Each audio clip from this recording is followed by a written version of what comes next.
இந்த video self image, self கான்ஃபிடன்ஸ்னால வரக்கூடிய self image.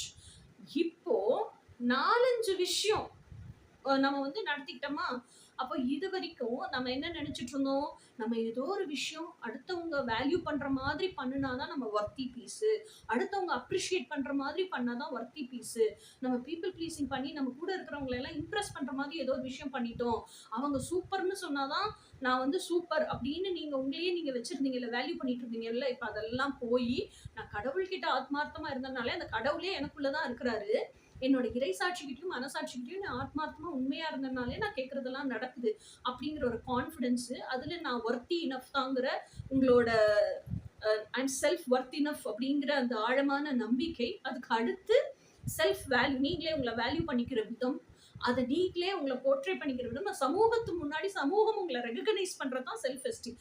இப்போ இதெல்லாம் வச்சு ஒரு கம்பீரமா நிமிர்ந்து நிக்கிறீங்க பாருங்க, திஸ் இஸ் யுவர் இமேஜ். இந்த ஒரு கான்ஃபிடன்ஸ்ல என்னை எவனும் அசைச்சுக்க முடியாது, கடவுளே என் கூட தான் இருக்கிறாரு, எனக்கு எது ஒண்ணுனாலும் அவர் தான் எனக்கு ப்ரொவைடர், அவர் தான் எனக்கு ப்ரொடெக்டர், நான் கேட்கிற எல்லாத்தையும் கொடுப்பாரு அப்படின்னு ஒரு கான்ஃபிடன்ஸோட நிமிர்ந்து நிக்கிறீங்களா, இதுதான் செல்ஃப் இமேஜ்.